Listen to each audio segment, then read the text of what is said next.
"She's not even on the list," my brother laughed. Then the general turned, scanned the front row, and said, "Admiral Hayes, front row." My family froze. My brother's hand started to tremble.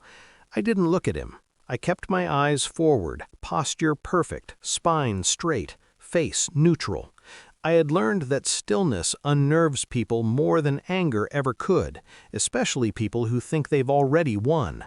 This was supposed to be his moment. He had told everyone so. I could still hear his voice from weeks earlier, too casual, too cruel. "She won't even get a ticket. After everything, she's nobody now." He'd said it like he was stating the weather, like I hadn't spent years carrying his secrets, cleaning his messes, building his rise. The ceremony hall smelled like polished brass and quiet arrogance. Metals glinted under white lights. Cameras waited. Power sat in neat rows whispering to itself. And I was exactly where I planned to be. I wasn't always the problem they needed to erase. I met my brother when I was born, and from the beginning he took more space than the room allowed. Louder laugh, bigger plans. He was charm wrapped around hunger, and our family fed it without question. I learned early how to survive beside a star. Be useful, be invisible, be indispensable without being seen. When he married, I helped. When he needed connections, I opened doors. When his ambition outran his discipline, I became the discipline. He called me his anchor, his insurance, his shadow. I called him family.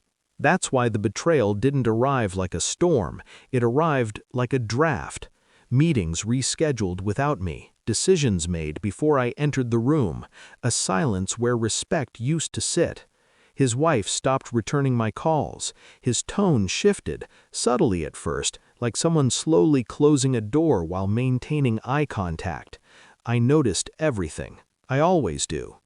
The proof came quietly, an encrypted message forwarded to me by accident, a line that said I was a liability, another that said cut her loose after the promotion, a final one that made my chest tighten, not break. She doesn't know her place. I didn't cry. I didn't confront him. I took a breath and began counting moves. People think revenge starts with rage. It doesn't. It starts with patience. I audited everything: contracts, correspondence, financial trails disguised as favors. I mapped his rise like a battlefield and realized something important. He didn't build it alone. He borrowed, he leaned, he cut corners and trusted that loyalty would keep me silent. I let him keep trusting.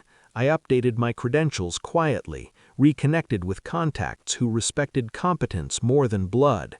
I documented everything, every compromised signature, every temporary workaround, every time my name absorbed his risk. When the divorce papers came, filed by his wife, not me, I smiled for the first time in months.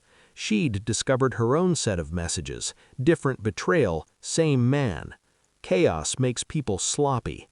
I didn't need to destroy him, I just needed to step out of the way, and then step forward somewhere else.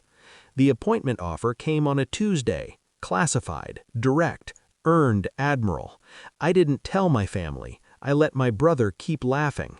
He invited everyone to the ceremony, told them where to sit, told them what mattered. He rehearsed his speech in mirrors, practiced humility like it was another uniform he could put on and remove.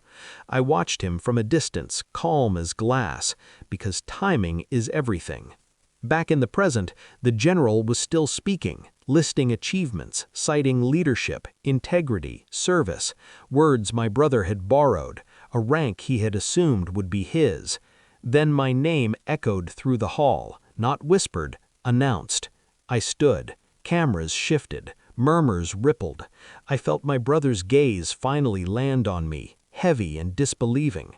His smile collapsed in stages: confusion, denial, recognition, fear. He knew. He finally knew.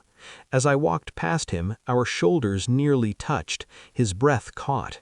I didn't slow down. I didn't look at him. Power doesn't explain itself. The metal was heavier than I expected. Cold, real. The general's handshake was firm, respectful, no surprise in his eyes. He'd read my file, all of it.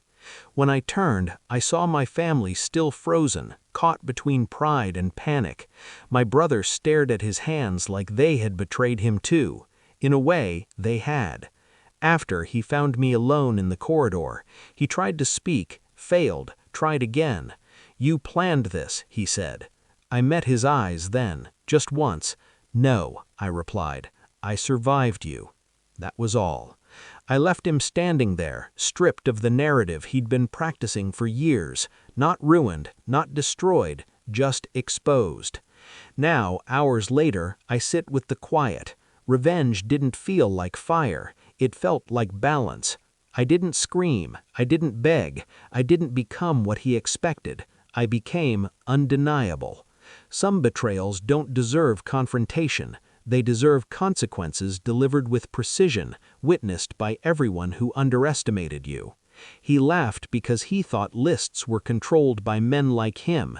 He never realized I was writing.